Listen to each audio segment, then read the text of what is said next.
Muy bien. Vamos a comenzar entonces la reunión de esta noche y el tema ahí usted lo puede ver en pantalla que se llama El rico y Lázaro. El rico y Lázaro. Esta pues es una de las historias bien conocidas de las escrituras y fíjese que en alguna medida se relaciona con el tema de la semana pasada de las riquezas injustas, ¿no? Porque tanto el tema de las riquezas injustas como el rico y Lázaro, los dos están en el mismo capítulo. Entonces se ve de que como que parte de la idea era como llevar, digámosle así, como amarrar todo el concepto del capítulo, precisamente para poder, como por decir así, como poder desarrollar mejor la idea, ¿no? Entonces es por eso de que en el capítulo 16, como le comento, están esas dos narraciones, el mayordomo infiel y esta que vamos a ver ahorita de el rico y Lázaro. Entonces, ya para que vayamos entrando un poco en materia, vamos a ver, por ejemplo, qué es lo que las escrituras nos hablan acerca del rico y Lázaro, pero en este caso, pues los vamos a ver comparados a ambos. Tal vez déjeme hacerle una aclaración. Este, a veces más de alguien ha supuesto que este Lázaro del que se habla aquí es el hermano de María y Marta. Esa es una suposición. Pero al parecer, el Lázaro que se menciona acá no es el hermano de María y Marta, sino que es otro personaje que se llama Lázaro, que el Señor pues lo menciona en esta historia, ¿no? Prácticamente no ha habido una manera, como por decir así, cómo poder amarrar, de poder decir de que este Lázaro sea el mismo hermano de María y Marta, ¿va? Por aquello de que vaya, en este caso, el Lázaro que describe aquí tiene algunas diferencias bien especiales respecto del Lázaro hermano de María y Marta, porque va, el Lázaro de María y Marta pues vivía con sus hermanas y toda la cosa. Entonces se ve que la situación era bastante diferente a la situación de este Lázaro que aparece acá. Así que lo más probable es que no sean los mismos. O sea que este es otro Lázaro. Este es otro Lázaro. Ahora bien, ya para que vayamos entrando en materia, mire, por ejemplo, cómo empiezan las escrituras describiendo a estos dos. Hermano Cristian, si nos puede leer, por favor, esa cita de Lucas 16, del 19 al 21. Con gusto, pastor. Había un hombre rico que se vestía de púrpura y de lino fino y hacía cada día banquete con esplendidez. Había también un mendigo llamado Lázaro que estaba echado a la puerta de aquel lleno de llagas y ansiaba saciarse de las migajas que caían de la mesa del rico, y aún los perros venían y lamían las llagas. Correcto. Fíjese que aquí hay una situación que es igual, por ejemplo, a lo que veíamos en el estudio anterior respecto del mayordomo infiel, que precisamente por el hecho de que menciona que dice, había un hombre rico, había un mendigo. Entonces, esto no es una parábola. Esto no es una parábola. Porque generalmente en las parábolas, usted se fija, vaya, si tomamos como base las que aparecen en Mateo capítulo 13, generalmente está la expresión esa de semejante a. Por ejemplo, el reino de los cielos es semejante a, y comienza la explicación. Mientras que en este caso, precisamente el hecho de que mencione, de que ocupe esa palabra que dice, había un hombre rico, había un mendigo. Bueno, y no solamente eso, sino que también menciona a Lázaro, que como le comentaba, no hay manera de cómo poder amarrar, de decir de que este sea el hermano de María y Marta, precisamente por la forma en la que este sujeto vivía, ¿verdad? Porque vemos en el Evangelio de Juan, pues, de que el Lázaro, hermano de María y Marta, pues él vivía con sus hermanas, pues no estaba en una situación de pobreza como este sujeto.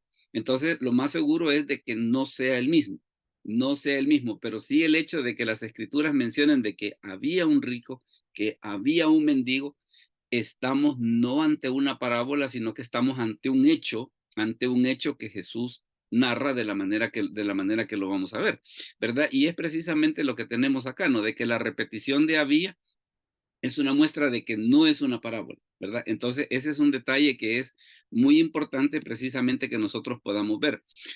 Ahora fíjese que tal vez hay una cuestión al respecto, porque vaya, tal vez uno de los puntos que podría dar aquella situación de decir, ay, mire, pobrecito Lázaro, va, este Lázaro. De este Lázaro, pues yo he oído diferentes explicaciones, va. Una de ellas es que, por ejemplo, dice Lázaro es un mal creyente, va. Y la explicación que dan, un hijo de Dios no puede vivir en desgracia, Entonces, como un hijo de Dios no puede vivir en desgracia, entonces Lázaro es un mal creyente. Claro, ese tipo de razonamiento a veces es bien bonito decirlo en países desarrollados, ¿no? Ahí se lo concedo, se lo compro. Pero ¿qué pasa, por ejemplo, en aquellos países donde hay cristianos que viven en situaciones difíciles? África, por ejemplo. Entonces, ¿qué es lo que sucede? Algunos países, algunas regiones de Latinoamérica, donde hay personas que son creyentes y que, le diré, tienen unas situaciones bien complicadas, ¿va? Tienen unas situaciones bien complicadas. Entonces, en ese aspecto, tan así como decir, mire, es que lo que sucede es que Lázaro era un mal creyente y por esa razón es que Lázaro vivía en pobreza. Pues hay una cosa que hay que tener en cuenta. No podemos medir a Dios por la riqueza. No podemos medir a Dios por la riqueza, porque entonces entraríamos en el otro problema es, y qué cifra hay que tener para que yo me considere bendecido por Dios? ¿Verdad? Entonces, claro, ya si nos metemos en ese tipo de asuntos, pues mire, la verdad que es bien complicado. El hecho de poder decir, mire, pues sí, aceptemos por un momento esa idea, va, que Lázaro era un mal creyente. ¿Y qué cifra hay que tener para ser bendecido por Dios? Entonces, como que son situaciones que definitivamente no encajan. Mire, por ejemplo, lo que dice Colosenses 2 del 8 al 10. Hermana Daisy, ¿nos puede leer esa cita, por favor? Colosenses 2 del 8 al 10. Con gusto, hermano. Mirad, pues, que nadie os engañe por medio de filosofías huecas y sutilezas según las tradiciones de los hombres, conforme a los rudimentos del mundo y no según Cristo, porque en él habían corporalmente toda la plenitud de la deidad, y vosotros estáis completos en él, que es la cabeza de todo principado y potestad. Amén. Correcto. Vea esa situación que primero nos dice que primero nos dice la escritura, mire, ¿y Jesucristo quién es? Mire, fíjese que en él habita corporalmente toda la plenitud de la deidad. O sea, es uno de los pasajes que es bien claro precisamente para mostrar la divinidad de Cristo. Pero vea precisamente la otra cosa que tiene por acá y que es bien importante señalar, dice, y vosotros estáis completos en él. O sea que dice, mire, si yo tengo a Cristo, yo estoy bien, ¿verdad?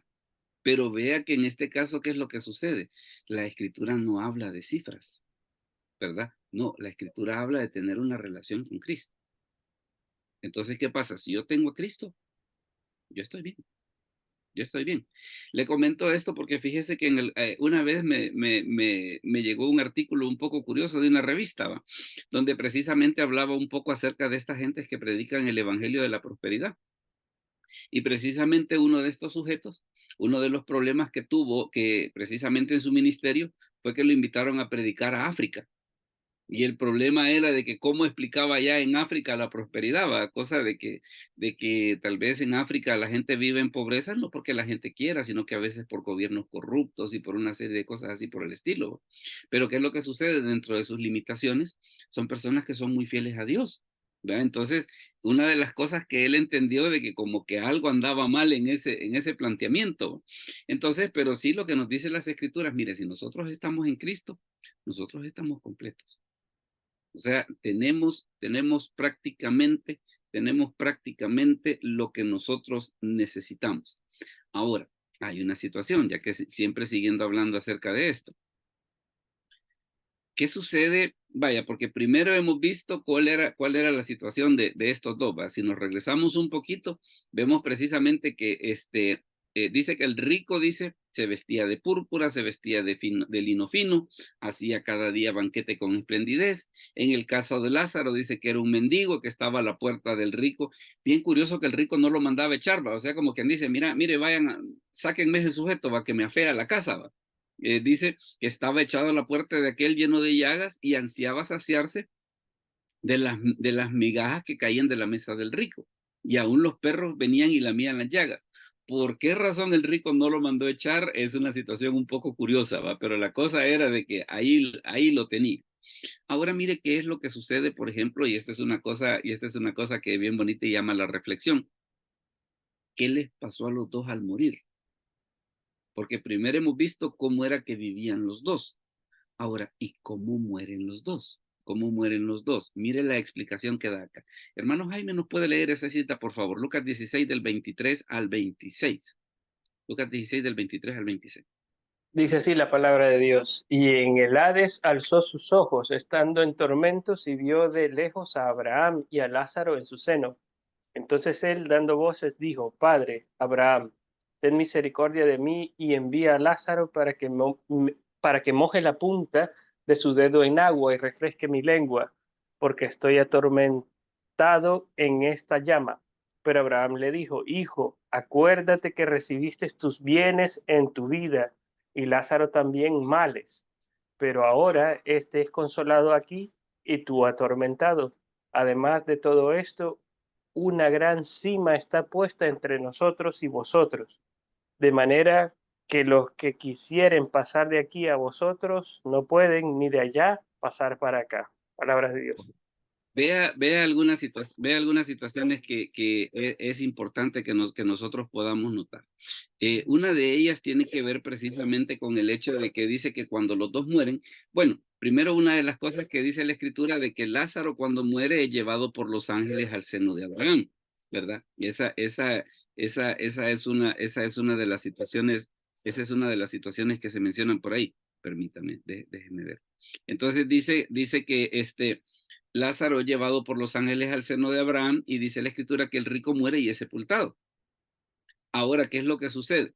Fíjese que esta descripción es bien interesante porque a veces, por ejemplo, una de las cosas que llama la atención es que precisamente las descripciones más detalladas y las descripciones más claras del infierno las da Jesucristo. ¿Verdad? Por aquello de que alguien pudiera decir, no, mire, es que el infierno nada más es una parábola, es una fábula. Mire, es bien curioso que quien habla más del infierno es Jesucristo.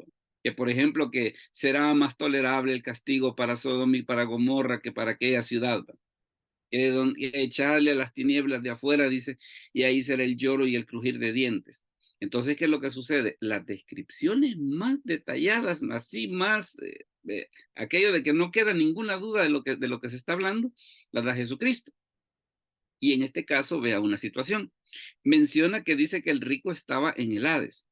Dice, estando en tormentos, y vio de lejos a Abraham y a Lázaro en su seno, ¿verdad? Entonces, ¿qué es lo que sucede? Entonces él, es el rico, dando voces, dijo, Padre Abraham. Llama la atención una cosa, de que el hecho de que el rico se refiera a Abraham como su padre, indica lo siguiente, era judío. Era judío. Por aquello de poder decir, mire, la religión salva. No, la religión no salva, ¿verdad? Porque si no, este sujeto, le diré, por el hecho de ser judío, ya hubiera, por decir así, tenido garantizada la entrada al cielo, y no es eso, pues. No es eso, ¿verdad? Entonces, ¿qué es lo que sucede? Primero llama a Abraham por padre, ¿verdad? Y le dice, ten misericordia de mí, dice, y envía a Lázaro para que moje la punta de su dedo en agua y refresque mi lengua porque estoy atormentada en esta llama. Entonces, claro, Abraham le dice que eso no es posible, una, por la cuestión de cómo fue la vida, cómo fueron ellos en vida. Y la otra situación que es lo que llama la atención es el hecho de que dice, además de todo esto, una gran cima, si usted se fija, cima, en este caso es cima con S. Ahora, cima con S, ¿a qué se refiere? Se refiere a una profundidad, se refiere a un abismo, ¿verdad? Entonces, ¿qué es lo que sucede? Le dice, mira, le dice, no se puede, le dice, porque entre nosotros dos hay un abismo, hay una cima con S que está puesta entre nosotros de tal manera que nosotros no podemos pasar donde ustedes, ni ustedes pueden pasar donde nosotros. Así que eso no se puede hacer. Ahora, ¿y por qué esa cuestión del Hades? ¿Y el Hades qué se supone que es? El Hades es la palabra que se ocupa en el texto griego para referirse al lugar a donde van los muertos. Y quiero ser bien específico en lo siguiente, precisamente por esto del lugar a donde van los muertos, porque, por ejemplo, hay quienes dicen que el Hades es el sepulcro, y no es cierto. No es cierto. Por la descripción que vemos que da Jesús en este momento, definitivamente que el Hades puede ser muchas cosas, pero el sepulcro no es. ¿verdad?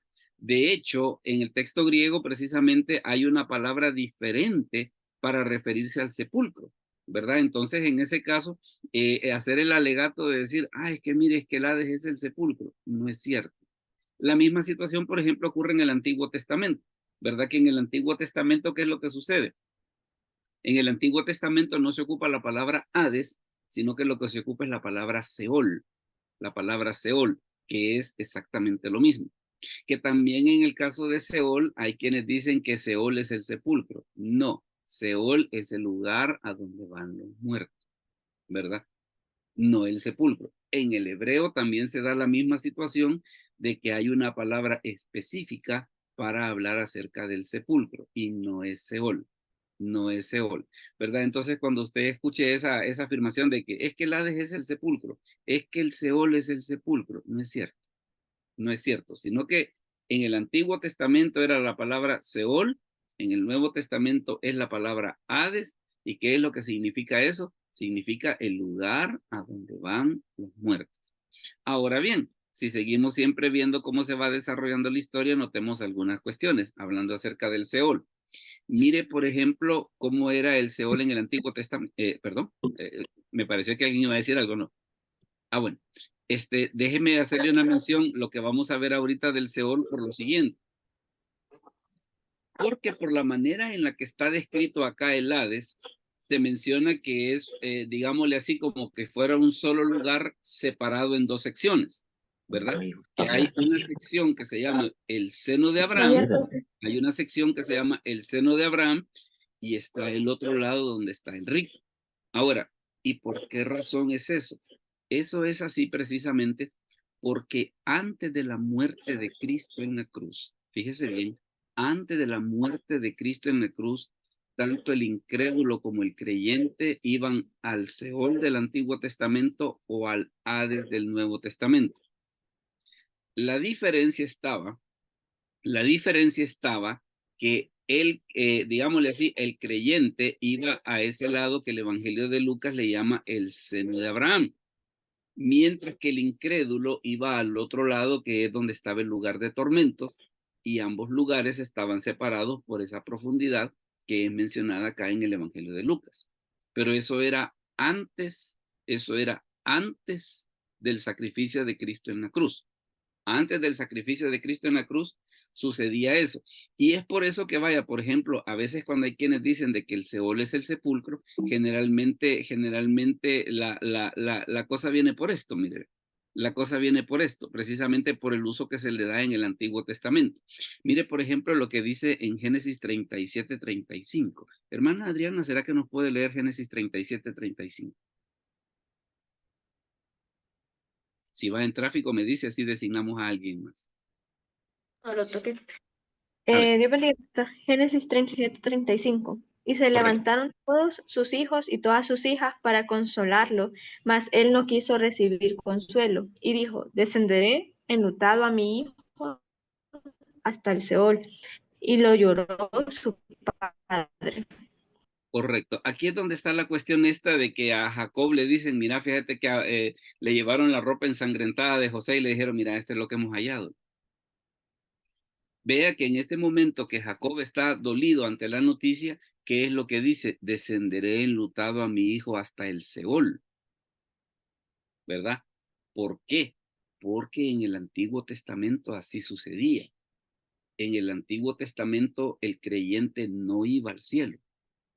En el Antiguo Testamento no. E incluso en el Nuevo Testamento, mientras Cristo no había muerto en la cruz, el creyente no iba al cielo. Sino que por eso era que ellos decían de que ellos iban al Seol. Y es por eso de que en parte da un poco la confusión que a veces dicen alguna gente, que dicen, mire, y es que si el Seol es el infierno, ¿y por qué los del Antiguo Testamento iban al Seol? Por eso no estoy diciendo que es el infierno, sino que era el lugar a donde van los muertos. Mire, por ejemplo, lo que ocurre en este caso, en el Salmo 36. Hermana Berta, ¿nos puede leer el Salmo 36, por favor? Salmo 36. Veamos. O hermano Cristian, si nos lo puede leer, por favor, el Salmo 36. Amén, pastor, con gusto. Oh Jehová, hiciste subir mi alma del Seol, me diste vida para que no descendiese a la sepultura. Correcto. Y vea de que en ese caso, pues, habla acerca del Seol y habla acerca de la sepultura, precisamente por aquello que estábamos diciendo, de que el Seol no es el sepulcro, sino que es el Seol es el lugar a donde van los muertos. Porque en el Antiguo Testamento así sucedía. Dígame, hermano Jaime. De repente, pastor, ese concepto es el que fue la génesis del concepto en el catolicismo del purgatorio. No tanto, fíjese, no tanto, sino que el concepto del purgatorio nace más de los libros apócrifos, ¿verdad? De ahí es donde aparece. Quienes les gusta usar esa idea de que el Seol es el sepulcro es a los testigos de Jehová. Son ellos los que hacen esa mención de que dicen que el Seol es el sepulcro, ¿verdad? Precisamente porque como los del Antiguo Testamento iban ahí también, entonces dicen, mire, si es el infierno, ¿y por qué Job estaba allí? ¿Verdad? ¿Y por qué Jacob decía que iba a ir ahí? ¿O por qué Samuel decía que iba a ir ahí? No, por eso es de que lo más adecuado es definirlo no como el infierno, sino como el lugar a donde van los muertos, que antes del sacrificio de Cristo en la cruz estaba separado por esos dos lugares, ¿verdad? Es por eso de que en estas citas que estamos viendo del Antiguo Testamento, vemos de que en algunos casos los creyentes iban a ir ahí, pero también a veces incluso hasta los incrédulos iban a ir ahí, porque mire lo que sucede en Ezequiel 32:21. Hermana Daisy, ¿nos puede leer por favor Ezequiel 32:21? Amén, pastor. De en medio del Seol hablarán a él los fuertes de las fuentes, con los que ayudaron, permítame, Sí, claro. con los que le ayudaron, que descendieron y yacen con sus incircuncisos muertos a espera, Espada. a Ajá. espada. Entonces vea esa situación de que en el Antiguo Testamento se ve que tanto los creyentes como los incrédulos iban al Seol. Pero ¿y cómo es eso? Es que antes de la muerte de Cristo en la cruz, ¿qué era lo que sucedía? Los dos lugares estaban, por decir así, en el mismo recinto, pero separados, ¿verdad? Vaya, como que usted dijera, mire, tenemos una escuela, pero hay sección A y sección B y están separadas. ¿Por qué? Por algún muro, por alguna situación así por el estilo. En el caso del Seol del Antiguo Testamento o Hades del Nuevo Testamento, lo que sucedía era de que el creyente iba a ese lugar que Lucas 16 llama el seno de Abraham, mientras que el incrédulo iba al otro lado, que era precisamente donde estaba el rico también, ¿verdad? Es por eso de que mire, por ejemplo, la oración que hace Jonás y dijo, invoqué en mi angustia a Jehová y él me oyó. Desde el seno del Seol clamé y mi voz oíste. Y cómo era eso de que Jonás estaba pensando en ir al Seol, pues, o que él estaba en el Seol, precisamente porque en el Antiguo Testamento y en el Nuevo Testamento, hasta antes del sacrificio de Cristo en la cruz, tanto creyentes como incrédulos iban a ese lugar. Hasta antes del sacrificio de Cristo en la cruz, así sucedía. Ahora, pero ¿qué es lo que sucede, por ejemplo? ¿Qué es lo que sucede, por ejemplo? Y hay que ver unas cuestiones aquí que llaman la atención. Bueno, primeramente tenemos el hecho de que ¿por qué se da esa situación de que primero el rico está en una situación de bonanza, Lázaro está en pobreza? Mire, aquí hay una situación que es importante señalar. Mire, por ejemplo, lo que dice Lucas 16:26. Hermana Adriana, ¿nos puede leer esa cita, por favor? Lucas 16:26. Amén, dice.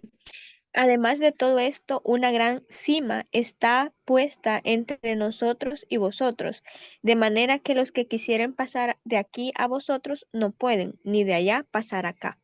Correcto. Fíjese de que, porque veíamos que era una de las cosas que estaba pidiendo el rico. Mira, envía a Lázaro para que moje la punta de su dedo en agua. Fíjate que ya no se puede. Ya no se puede.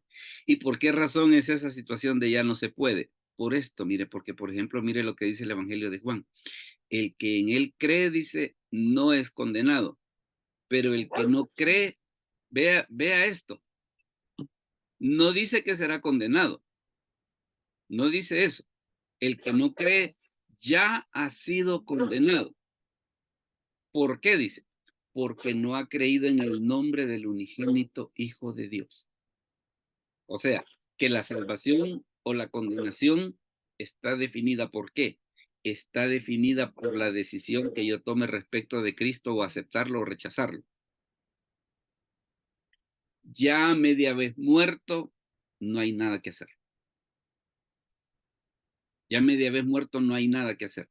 Entonces es por eso de que si alguien dice, mire, y vamos a hacer un culto para ver si lo sacamos del infierno, ¿no? Es que la decisión se tomó en vida. La decisión se tomó en vida. Si en ese momento se decidió mal, lo siento. Hay una situación, por ejemplo, y que mire, y que es importante, ya que estamos en este asunto de que cómo era el lugar donde van los muertos en el Antiguo Testamento. Porque a veces, por ejemplo, una de las cosas que se pregunta es, mire, ¿y los del Antiguo Testamento cómo se salvaban?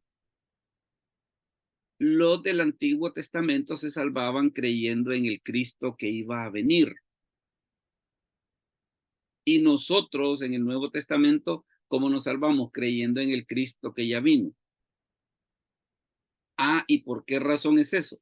Precisamente por varias expresiones que tiene Jesús cuando explica su obra. Vaya, por ejemplo, usted ve en Mateo 12:40, que ¿qué es lo que dice Jesús? Como estuvo Jonás en el vientre del gran pez, así estará el Hijo del Hombre en el corazón de la tierra. Así como Moisés levantó la serpiente en el desierto, así es necesario que el Hijo del Hombre sea levantado para que todo aquel que en él cree no se pierda, mas tenga vida eterna. Entonces, ¿qué era lo que hacía? O por ejemplo, lo que dice la escritura que les dijo Jesús a los discípulos que iban camino a Emaús. El Evangelio de Lucas dice, y partiendo desde Moisés, dice, y siguiendo por todos los profetas, les declaraba en todas las escrituras lo que de él decían. Entonces, la salvación siempre ha sido por Jesucristo. La diferencia era que en el Antiguo Testamento se veía como profecía y hoy lo vemos como cumplimiento. Pero la salvación siempre ha sido por el mismo medio. Siempre. Siempre, ¿verdad? La única diferencia, como le repito, era de que en el Antiguo Testamento estaba esa situación que no lo tenían ellos tan claro como ahora.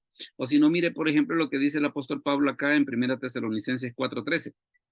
Dice, tampoco queremos, hermanos, que ignoréis acerca de los que duermen, para que no os entristezcáis como los otros. ¿Y quiénes son los otros? Los que murieron sin Cristo. Y mire lo que dice, como los otros que no tienen esperanza.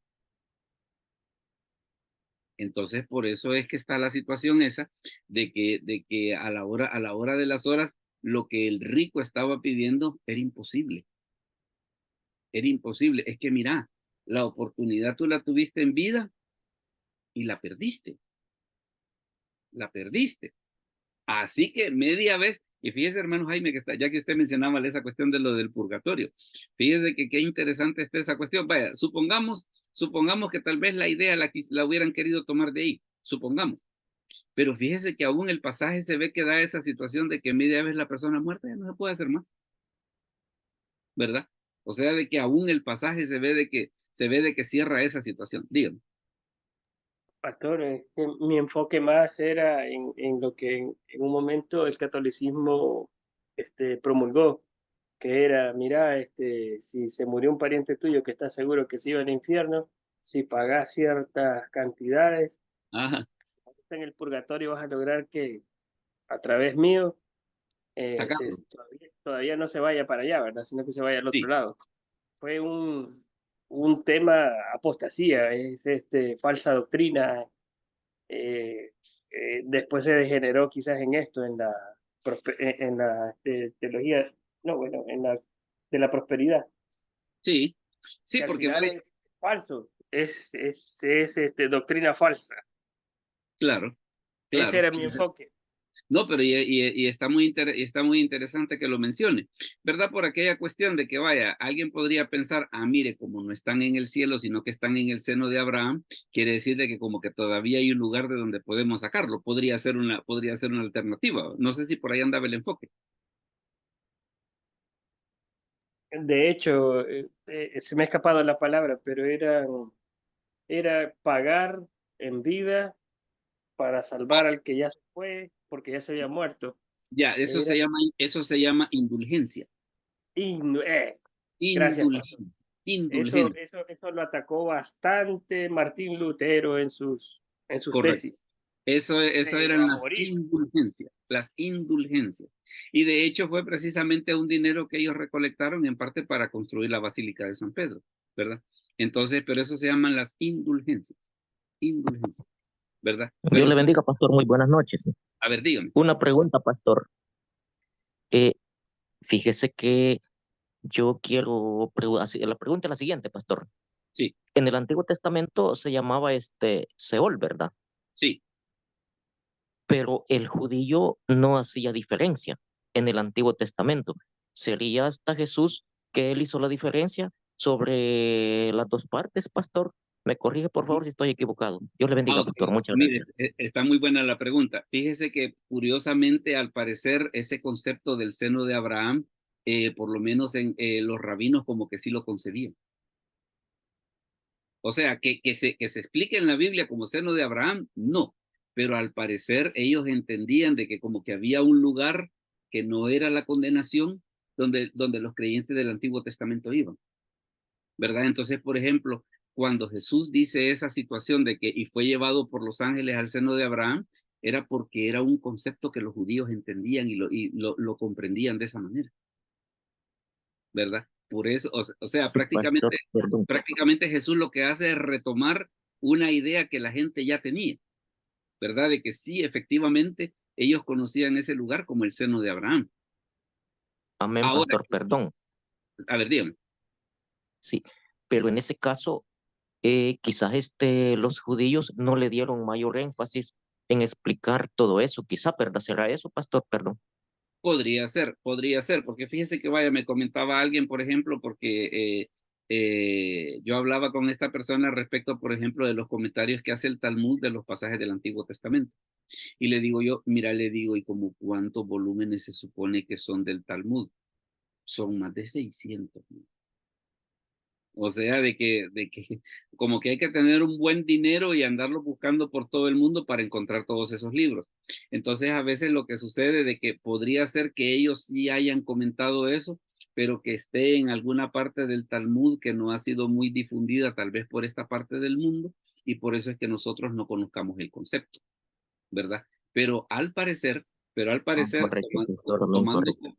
al parecer tomando como base la forma en la que Jesús lo explica, se ve de que ellos sí tenían ese concepto, ¿verdad? De que sí había un lugar diferente, que no era la condenación, que era donde estaban los creyentes del Antiguo Testamento, ¿verdad? Por eso es de que Jesús hace esa diferencia entre el seno de Abraham y el lugar de tormento donde estaba el rico. Ahora fíjese que hay otra situación y que para que vayamos Perdón, avanzando, pastor, perdón. dígame. Sí, perdón. Sí, pero sí, ¿cómo se llama? Es como la palabra infierno, que significa debajo de, ¿verdad? Los dos Sí, lugares son debajo de la tierra, eran debajo de la tierra. Sí, sí, ¿verdad, pastor? sí, sí, vaya, Amén, para pastor. que, para que se haga una idea, la palabra Hades, por ejemplo, es una palabra compuesta, que la palabra Hades lo que significa es que no está visible o sin ver, o sea que es algo que sí existe, pero que yo no lo puedo ver. Eso es Correcto, pastor. básicamente lo Amén. que significa la palabra Hades. En el caso del Seol del Antiguo Testamento, está la cuestión esa, y está ese pasaje del libro de Números que dice la Escritura, que cuando en la rebelión de Coré, una de las cosas que dijo Moisés es, mire, si esta gente se muere como el cualquiera de los mortales, Dios no ha hablado por mí, dice. Pero si la tierra se abre y descienden vivos al Seol, entonces sí. Y dice la escritura que dicho y hecho, eso fue lo que sucedió. La tierra se abrió y dice, se los tragó a toditos, descendieron vivos al Seol, salió fuego y se cerró la abertura, ¿va? Entonces, por eso es de que en el Antiguo Testamento se da esa descripción tan interesante, ¿va? De que por una parte se ve que es un lugar donde va el condenado, pero también se ve que era una parte donde iba el salvo. Dígame, hermano Jaime. Correcto. Sí, perdón. Allí Hace es no- un pasaje literal, ¿verdad? Es un pasaje literal. el de Números. Sí, sí, Sí, claro, es totalmente literal. correcto. Así es, Claro que sí, sí. claro que sí. Gracias, pastor. Dígame, Gracias, a ver, pastor. hermano Jaime, dígame, Esto va alineado con el inframundo, ¿verdad? algo por Eh, ahí. Todo lo que describe es para el centro de la tierra, que está alineado con el infierno. Así es. Y si va arriba de la tierra, va alineado con el cielo. Ujú, ujú. Y, y quiero insistir en esto, que quien da esa explicación es Jesucristo, ¿verdad? Le menciono esto por aquello de que a veces hay quienes dicen, mire, ¿cómo es posible que un Dios de amor haya creado un lugar tan horrible? Pues mire, Jesús, que vino a predicar el evangelio, es precisamente quien nos habla acerca de ese lugar, ¿verdad? Y no solamente nos habla acerca de ese lugar, sino que también Él es la alternativa para no ir ahí, ¿verdad? Como lo que dice, por ejemplo, Juan 3:16, ¿va? Que dice que de tal manera amó Dios al mundo que ha dado a su Hijo unigénito, dice, para que todo aquel que en él cree no se pierda, mas tenga vida eterna. Jesucristo no solamente habla del infierno, sino que también dice, yo soy la alternativa. Dígame. Verdades a medias son mentiras completas, pastor. Pues sí. Y si alguien se queda solo con que Dios es amor y no es justo, ya la regla. Sí, sí, no, definitivamente que es un serio problema. Y por eso llama la atención que precisamente quien más habla del infierno es Jesucristo, ¿va? En diferentes pasajes que echarle a las tinieblas de afuera, de que en el reino dice separará como el pastor separa las ovejas de los cabritos, y hay un montón de pasajes en los cuales definitivamente el Señor en ningún momento trata de suavizar cómo es eso, ¿verdad? O sea, no hay un pasaje en el que el Señor diga, no, mires, yo se los explico así, pero no es tan grave para que no se aflija más. Nada, nada. No le disminuye ni una barrita, ¿va? No le disminuye ni una barrita. Entonces, esa es una de las cosas interesantes precisamente sobre la descripción del infierno, que quien la da es Jesucristo, no le reducen lo más mínimo, no le reducen lo más mínimo. Y la otra cosa, e insisto en esto, que Él se presenta como la alternativa, ¿verdad? Esos son algunos de los puntos importantes, pues, de que hay que tener en cuenta al respecto. Ahora bien, mire por ejemplo, qué es lo que sucede por acá, y tal vez para que sigamos avanzando un poquito en la historia.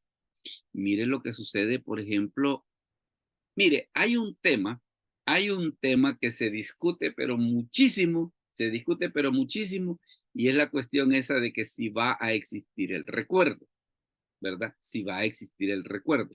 Mire lo que sucede acá en Lucas 16 del 27 al 28. Hermano Cristian, si nos puede leer esa cita, por favor. Lucas 16 del 27 al 28. Amén. Entonces le dijo, te ruego pues, Padre, que le envíes a la casa de mi padre, porque tengo 5 hermanos para que les testifique, a fin de que no vengan ellos también a este lugar de tormento. Correcto. Vale, mire, vea una situación. El rico recordaba quién era. El rico recordaba quién era, porque le dice, envíale a la casa de mi padre. O sea que el papá del rico en ese momento, bueno, tal vez no es que el papá estuviese rico, pero vivo, perdón, pero sí tenía 5 hermanos que estaban vivos, ¿verdad? Y le dice, envíalo a la casa de mi padre porque tengo 5 hermanos.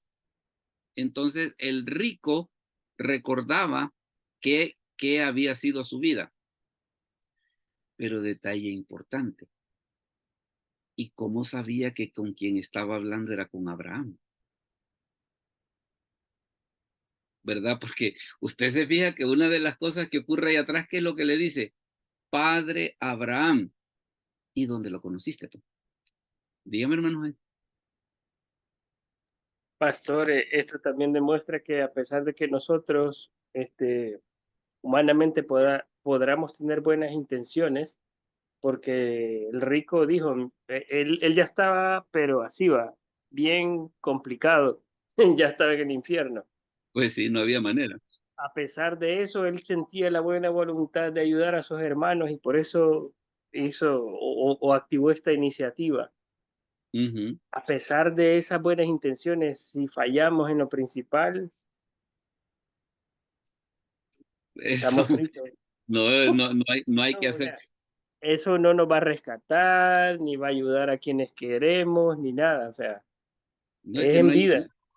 no hay manera. Es por eso que leíamos esos pasajes donde Jesús dice, va, el que en él cree no es condenado, dice, pero el que no cree ya ha sido condenado. La decisión es en vida. Dígame, hermana Adriana, perdón. Sí, con lo que preguntaba, pastor, que cómo sabía si era Abraham. Ajá, Yo, correcto. yo pienso que es una revelación, o sea, en ese momento ya como dice que cada uno recibe cuerpo, uno glorificado y el otro, o sea, para soportar el infierno, ¿verdad? Entonces, Sí, correcto. yo pienso como una revelación ya meramente espiritual, porque en el caso también cuando están las enramadas, donde Pedro, Juan y Santiago y Jesús ven a Mm. Eliseo no, Elías y Y a a Moisés, y a ajá, Moisés. entonces, ¿cómo sabían que eran ellos si nunca los conocieron? Entonces creo que también por ese ámbito va, ¿verdad? Me gusta su estilo, me gusta su estilo. Téngame ese dato presente porque ya va a ver lo que ocurre más adelante. Pero sí, eso que usted dice es un punto muy interesante a considerar y téngamelo a la mano porque después cuando veamos los siguientes versículos, quiero que me vuelva a opinar después de que leamos lo que vamos a leer y en base a eso que usted me dice. Hermana Berta, dígame, perdón. Sí, pastor, yo lo que eh, percibo aquí que este rico era un cristiano arrepentido, quizás, ¿verdad? Que Mm. había conocido en su tiempo la verdad y luego volvió quizás al materialismo y por eso se alejó de Dios y por eso llegó hasta ese lugar. Podría ser una opción, pero ya ve que es por eso de que él una de las cosas que dice es padre Abraham, o sea que él tenía conocimiento de Dios, ¿verdad? Él sí tenía conocimiento de Dios. Entonces, por eso es de que una de las cosas que invita a pensar es precisamente que el rico era judío. O sea, él sí conocía, él sí conocía. Y fíjese de que vaya, usted se fija, por ejemplo, por la plática que Jesús tiene con la samaritana, que la samaritana precisamente, ¿por qué era que la despreciaban? Porque no eran judíos puros. Y con todo y eso, mire lo que le dice la samaritana a Jesús. Dice, sabemos que ha de venir el Mesías y cuando Él venga nos enseñará todas las cosas. Dígame, hermano Jaime. Bien, se puede concluir de que todos sabemos el bien y el mal. O sea, si nos faltó prédica o nos faltó conocimiento de las escrituras, a pesar de que eso hubiera ocurrido, sabíamos lo que era el bien y el mal. Prueba de ¿Sí? ello, que este rico llegó allí a donde llegó y se dio cuenta de que no había sido bien su actuar y supo reconocer, a pesar de que ya estaba condenado, de qué cosa era el bien e intentó procurar para sus seres queridos el bien, pero ya era muy tarde. Y tal vez una cosa que llama la atención, ya que usted está mencionando eso, usted me ha dado una idea que me llama. No hizo ningún alegato por querer salir. O sea, quiere decir, yo no merezco estar aquí. Aceptado a 100%. O sea, yo sé lo que hice. Yo sé lo que hice. Entonces él no pidió que lo sacaran, sino que por lo menos, y está buena eso, que lo que a él se le ocurrió es, yo sé lo que hice, sé que merezco estar aquí, pero por lo menos allá, aquellos 5 que tengo allá, por lo menos me gustaría advertirles para que ellos sepan de que no, ¿verdad? Fíjese que es un punto bien interesante. Es Aún un punto esta bien. noble intención ya no vale. No, no, no. Pero se ve eso, pues, de que él no hace un alegato de decir, hey, mire, se han equivocado, ¿no? O sea que él estaba, pero bien claro de que se la merecía. Estaba bien claro que se la merecía. Mire, por ejemplo, esta cita de Apocalipsis 6:9. Hágame un favor, hermano Jaime, si nos la puede leer, por favor. Apocalipsis 6 del 9 al 11. Siempre para profundizar un poco en la idea esa del recuerdo. Lo que el hermano Jaime nos va a leer es cuando se abre el 5.º sello en el libro de Apocalipsis y mire lo que sucede. Dice así la palabra de Dios, Apocalipsis 6, del 9 al 11.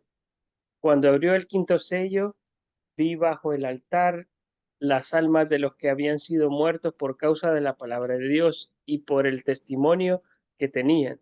Y clamaban a gran voz diciendo, ¿hasta cuándo, Señor, santo y verdadero, no juzgas y vengas nuestra sangre en los que moran en la tierra? Y se les dieron vestiduras blancas y se les dijo que descansasen todavía un poco de tiempo hasta que se completara el número de sus consiervos y sus hermanos, que también habían de ser muertos como ellos. Palabra de Dios. Se fija, ¿verdad? Que en este caso dice que se abre el quinto sello, dice, y estaban las almas, dice, de los que habían sido muertos por causa de la palabra de Dios y el testimonio de Jesucristo, y le dicen al Señor, ¿y no nos vas a vengar? O sea, aquella situación, mira, y los que nos mataron no les vas a hacer nada. Y todavía el Señor viene y les dice, espérese que todavía falta que maten más.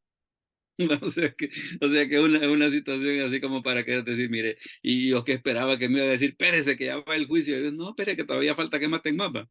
Entonces, pero vea de que de ambos lados, tanto el rico como un no creyente tenía esa situación del recuerdo, y por el lado las almas de los que fueron muertos por causa de la palabra de Dios, ellos hacen un reclamo que es justo, ¿verdad? Quiere decir, mire, y vaya, sería como preguntar, y al Herodes que mandó decapitar a Juan, ¿qué le pasó?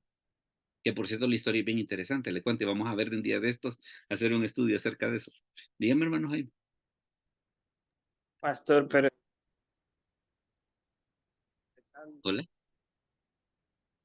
Se le alejó un poquito el sonido.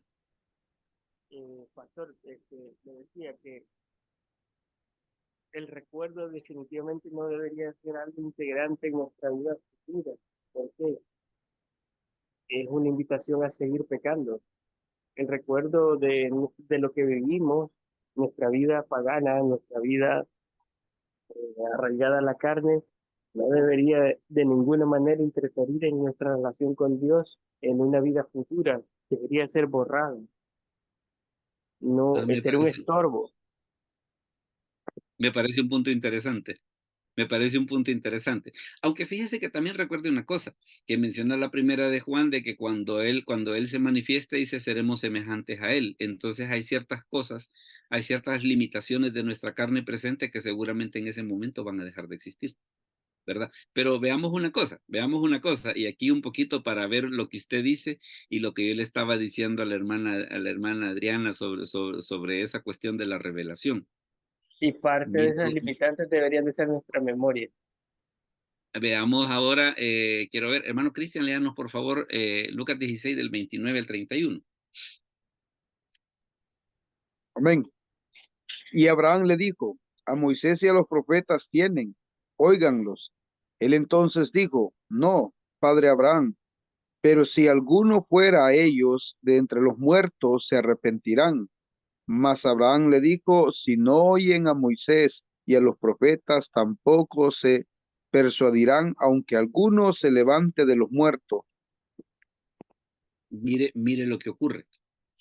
Le dice el rico, envía a Lázaro porque tengo 5 hermanos.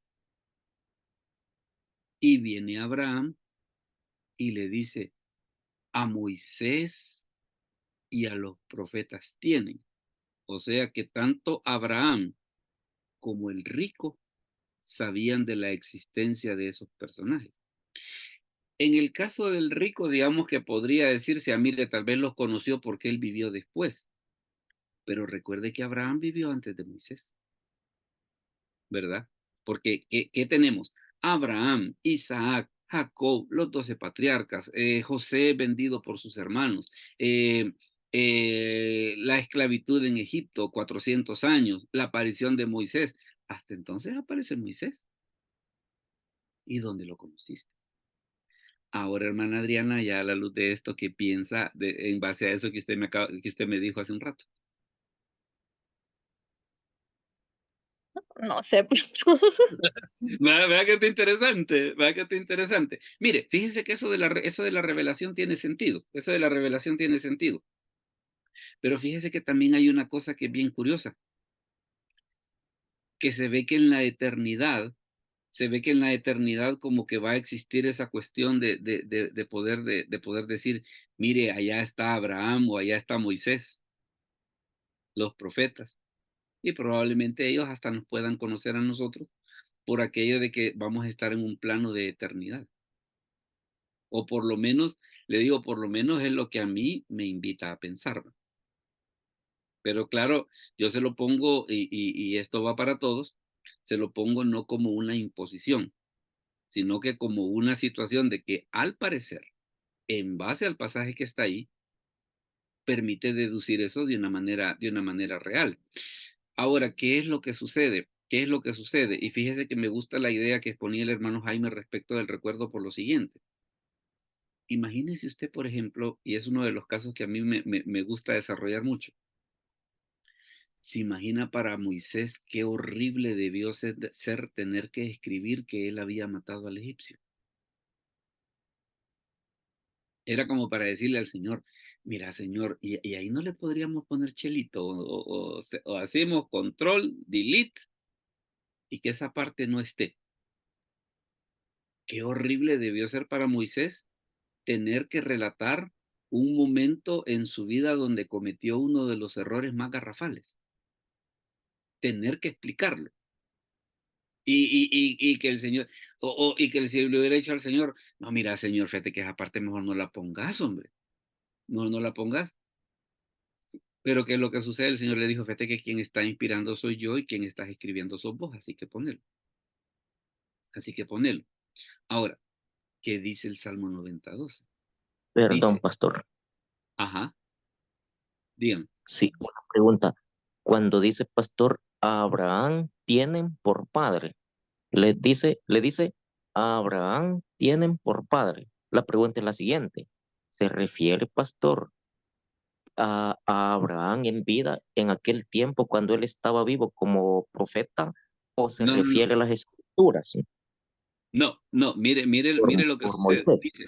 Dice, pero mire lo que le dice a Moisés. No, es que mire lo que dice el 29. A Moisés, perdón, a Abraham Moisés, sí, le sí, dijo, correcto, correcto. Abraham le dijo, a Moisés y a los profetas tienen. A quien le Sí, quedaría bien. pastor, perdón, sí, sí, sí, es Abraham, perdón. Sí, Es no, Moisés, perdón, yo le decía Abraham, perdón.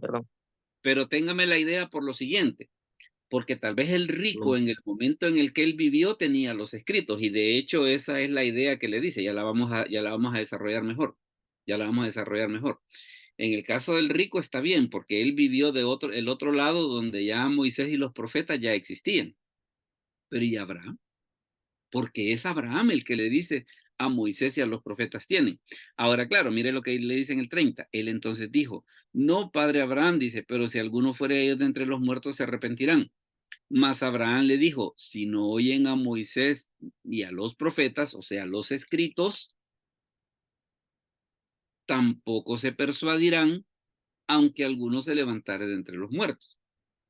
Efectivamente, lo que Abraham le está diciendo es, mira, tus hermanos, la prueba que tienen de que este lugar existe, ¿qué es? Moisés y los profetas, porque ellos hablaban de eso, ¿verdad? Entonces ellos tenían las escrituras para poder saber la verdad, pero ¿y Abraham cómo los conocía? Dígame, hermanos, ahí. Está un poco complicado, pastor, porque ¿Verdad? ¿Verdad? si lo vemos cronológicamente, Moisés todavía no había nacido y estaba lejos de nacer cuando Abraham dijo eso.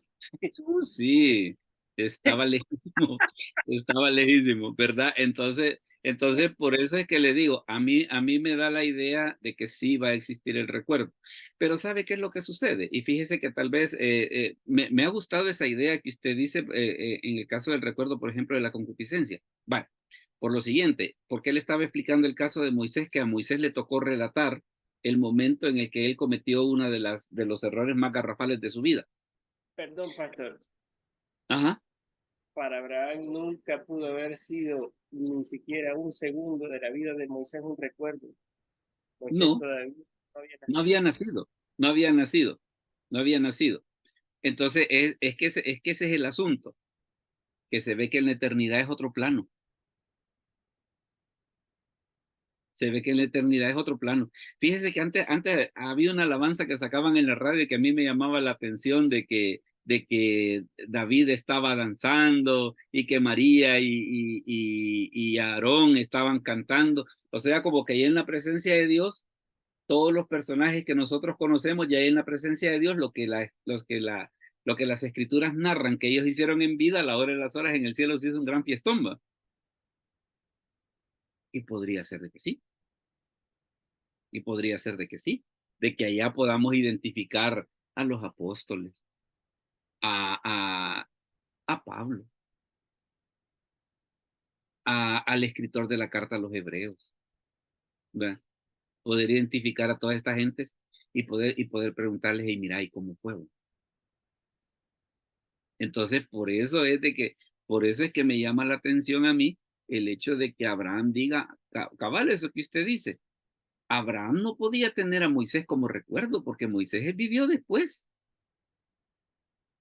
Moisés vivió después. Los profetas ni se diga, Samuel, Elías, Eliseo, Isaías, Jeremías, Ezequiel, Daniel, los 12 profetas, ellos vivieron mucho después, ¿verdad? En su beneficio, eso fueron un poquito después. En su beneficio. Está bueno eso. Está bueno eso en su beneficio. Por eso es de que a mí me da la idea de que sí existe el recuerdo, ¿verdad? A mí me da la idea de que sí existe el recuerdo, pero por eso le digo, yo se lo pongo para que lo considere no como una imposición, pero vea de que sí hay un pasaje de las Escrituras que por lo menos nos da una visión de lo que está ocurriendo allá, y lo que a mí me gusta es de que viene de labios de Jesús, ¿verdad? Entonces se ve en ese aspecto de que Jesús, quien conoce mejor que nadie qué es lo que ocurre del otro lado, pues nos echa esta explicación, ¿va? Dígame, hermana Adriana. Hola. Yo creo que no ha activado el micrófono. Le veo con mano levantada, o a saber si es una reacción que quedó para después. No, ahorita es A que ver, no me da el micrófono. dígame. Pastor, ¿y no, podría existir la posibilidad de que ya cuando sea la voz del Cordero y nosotros estemos en el cielo, ya sea la venida de Cristo, ya todo, Todo. pueda surgir, ya todo eso, ya no existe en sí el recuerdo, sino que ahorita existe el recuerdo para dejar como plasmado la revelación o la historia y todo eso, por decirlo así, porque yo considero, porque el apoyo al hay que estar en el cielo y recordar todas esas cosas, como dice, ya no haber llanto, tristeza, lamento y todo eso, y recordarnos todas las cosas malas que hicimos al final, genera ese sentimiento de culpa, de tristeza y eso. No sé si puede haber como ese cambio de ya no recordar cuando ya estemos en la eternidad todos. Fíjese que se oye una idea interesante, pero no se la podría ni afirmar ni negar, ¿verdad? Podría ser, pero no, o sea, no tengo un texto de la Biblia ni para afirmarlo ni para negarlo, ¿verdad? Podría ser. Porque vaya, Apocalipsis 21, ¿qué es lo que dice? Que enjugará el Señor toda lágrima. Ahora, enjugar no necesariamente significa olvidar, ¿va? Sino que enjugar, entre otras cosas, puede significar aquello de querer decir que usted llega a la comprensión del por qué. En el caso este de Moisés, por ejemplo, que yo les estaba poniendo de que él mató al egipcio, que dice Moisés en el Salmo 90:12, dice, enséñanos de tal modo a contar nuestros días que traigamos al corazón sabiduría, o sea, aprender de los errores. Porque es eso, porque es cierto, puede existir el recuerdo de lo malo que hicimos, pero también va a existir el recuerdo de que eso malo que hicimos trajo consecuencias, ¿verdad? Y consecuencias que muchas veces se nos advirtieron y que nosotros por juventud, por inexperiencia, por lo que usted quiera, no quisimos hacer caso respecto de esos avisos que nos decían de que íbamos para el barranco. O sea, no solamente es aquello de decir, mire, hacíamos cosas malas, pero ¿y las consecuencias que te trajo eso? Pastor, y con respecto a lo de, o con reconocernos, ¿verdad? O sea, imagínese, ve a un enemigo o no ve a su familiar. Y, o sea, no sé, todas esas No. cosas causarían que vea el peor Vale. y allá en el así como que, ¿cómo? Mire, déjeme darle dos ideas. Déjeme darle dos ideas. ¿Qué pasa, por ejemplo, en el caso de que aquellos familiares que no están ahí? Bueno, pero no van a estar ahí, no porque Dios les cerró la puerta, sino que no van a estar ahí porque tuvieron la oportunidad y lo rechazaron, ¿verdad? Entonces aquello de entender de que no fue por culpa de Dios, o no fue porque no se les habló, sino que fue porque ellos deliberadamente cerraron la puerta y no quisieron saber nada de Dios, en alguna medida como que nos va a hacer entender un poco mejor la justicia de Dios. Ahora, respecto de los enemigos ocurre una cosa. Recuerde que respecto de los enemigos, las escrituras aún en el presente nos mandan que los perdonemos, ¿verdad? Aún en el presente.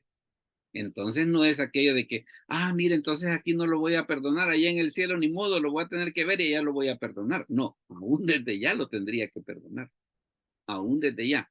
También recordemos una cosa, del hecho de que vaya en el presente, ¿qué es lo que ocurre? Por ejemplo, situaciones como el perdón hacia nuestros enemigos, las escrituras nos muestran que tenemos el Espíritu Santo precisamente para poder lograr aquello que nosotros en este momento consideraríamos imposible, ¿verdad? Entonces también eso hay que decirlo, que si no perdonamos a nuestros enemigos no es porque no podemos, es porque no queremos. No porque Dios nos dice la Escritura que el Espíritu Santo es espíritu de poder, de amor y de dominio propio. Entonces, si no perdonamos a los enemigos, no es porque no queremos, sino no porque no podemos, es porque no queremos, ¿verdad? Entonces, hay que hacer también esas consideraciones. ¿Por qué razón Abraham le dice al rico de que están las Escrituras? Por esto, miren. Porque mire lo que dice el apóstol Pedro. Tenemos también la palabra profética más segura, refiriéndose a la Biblia.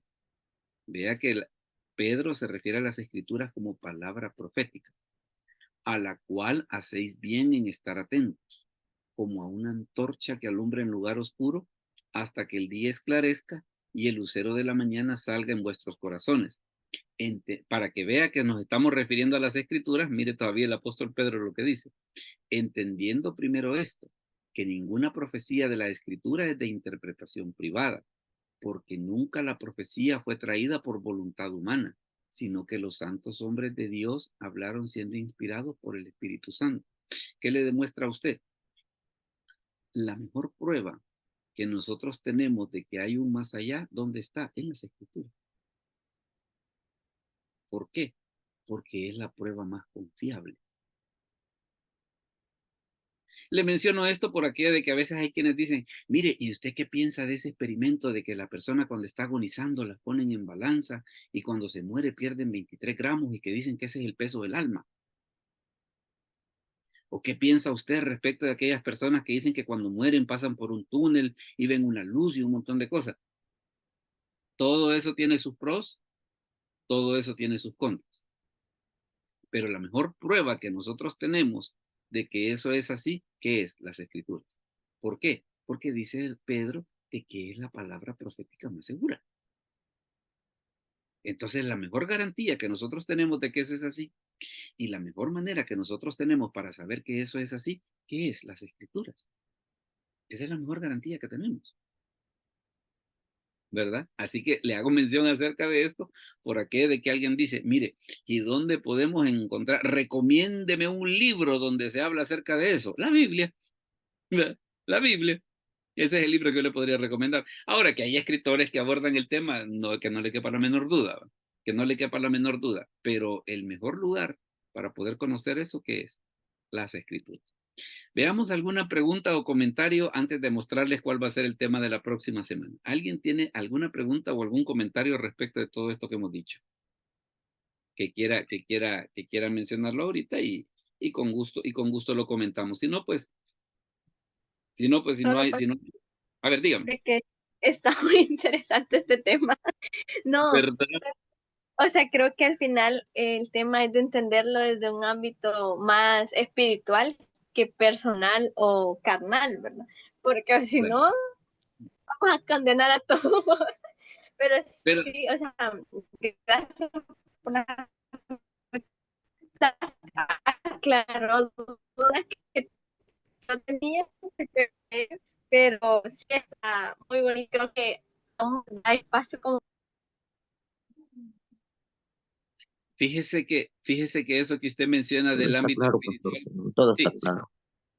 No, pero fíjese que le voy a decir una cosa, eso que la hermana Adriana dice bien cierto del ámbito espiritual, porque el problema a veces es que nosotros queremos entender eso desde la óptica humana, aquello de, ¿y qué pasa con aquella persona que me ofendió? ¿Y usted cree que al estar en la presencia de Dios eso sea algo que importe? O sea, si nos ponemos así a las cabales, ¿no? Mire que me insultó, me dijo hasta de qué me iba a morir. ¿Y usted cree que al estar en la presencia de Dios, esa insultada que le pegaron va a importar? O sea, el ver lo que hay ahí, ¿cree usted que la insultada que le dieron aquí en la tierra va a hacer que lo que vamos a ver allá sea menos? Me gusta esa idea de verlo de una manera espiritual, ¿verdad? Porque a la hora de las horas nos vamos a dar cuenta que muchas de las cosas por las que nosotros peleamos eran una solemne niñería. Dígame, hermano. Si mantuviéramos una visión cristocentrista, la peor ofensa que hemos recibido no es nada, pastor. Nada. No, no, es una cosa Cristo, totalmente irrelevante, pues. el Cristo recibió el odio del Dios Padre en toda su máxima expresión para limpiar nuestros pecados. Sí, sí, es que mire, Y lo más complicado es que él no cometió ni uno, ajá, pero lo ajá, pagó. Nosotros, cuando nos sentimos ofendidos, deberíamos de balancear. Ajá, recibí una ofensa fea, horrible, y lo que se te ocurra. ¿Y cuántas has hecho? Ya tenemos un contrapeso. claro, claro, Jesucristo no tenía contrapeso, o sea, el otro lado de la balanza estaba vacío. claro, claro. Y fíjese que por eso es bien interesante eso que dice la hermana Adriana de verlo espiritualmente. Le voy a poner otro caso que también, y el apóstol Pablo lo dice en el libro de Romanos. Dice, capítulo 8, que las aflicciones del tiempo presente no son comparables con la gloria venidera. Supóngase, por ejemplo, que yo en vida padecí de epilepsia. La padecí durante 60 años. ¿Qué son 60 años de epilepsia comparados con la eternidad?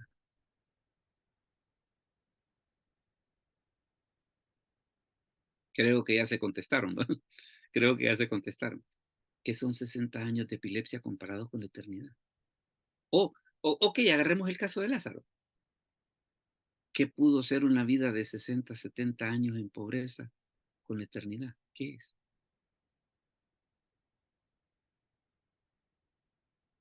¿Verdad que a la hora de las horas es como para poder decir, bueno, ¿y en qué estoy poniendo yo las prioridades? ¿Será que yo le estoy dando importancia a cosas que a la hora de las horas no suman ni restan? Me gusta ese enfoque, hermana Adriana, de verlo espiritualmente. Me gusta eso, ¿verdad? Porque a veces algunas de las complicaciones que nosotros le vemos de que, mire, ¿qué va a pasar? Es porque lo vemos materialmente. Es porque lo vemos materialmente. Pero en la presencia de Dios hay muchas cosas que no van a ser así, ¿verdad? ¿Alguna última pregunta? Perdón, porque ustedes ahorita son los que tienen la palabra. Disculpe que me emocione, pero es de parte de No, no, usted. A ver, no, dígame. pastor, todo está claro, no, no, todo está claro, Ah, bueno, claro, ok. claro. Gracias, Bueno, pastor. entonces, ya que hemos llegado hasta aquí, les voy a comentar cuál va a ser el tema de la próxima semana. Miren, nos vamos a meter en uno de los asuntos más interesantes, en uno de los asuntos más interesantes que están en las escrituras, mire, y es esta, los animales limpios y los inmundos, ¿verdad? Porque una de las preguntas que se hace la gente es, bueno, ¿y en la Amén, actualidad? pastor, amén. En la actualidad todavía es válida esa prohibición. Se va a dar cuenta la próxima semana qué pasa con eso. Así que ese va a ser el tema de la próxima semana, los animales limpios y los inmundos. Bueno, no me queda más que agradecerles pues que hayan estado esta noche. Creo que el tema ha sido muy interesante y acuérdese de recomendar el video. Recomienda el video para que si alguien se quiere suscribir, es libre, o si alguien quiere estar en la reunión en vivo también es libre de poder invitar. Así que vamos a orar para terminar. Padre, te damos gracias por este momento, gracias porque nos permitiste llegar hasta esta hora. Eh, Cuídanos, bendice a cada uno de mis hermanos, provee para sus necesidades, sana a los enfermos, te lo pedimos en el nombre de Jesús. Amén. Hermano Jaime, me dio la impresión que había levantado la mano, disculpe. Nada más para reforzar, pastor, que cualquiera que sea la ofensa que hayamos recibido, cualquiera que sea la pena que llevemos a cargas en el lomo, no se compara con lo que nuestro Señor tuvo que pasar por nosotros. Sí. A la hora de las horas nosotros estamos peleando por cosas que son totalmente irrelevantes, ¿verdad? Bueno, entonces muchas gracias por acompañarnos. Les invitamos para el próximo jueves al tema de los animales limpios y los inmundos. Así que pasen buena noche y Dios me lo bendiga. Dios bendiga. Amén, pastor. Gracias a ustedes.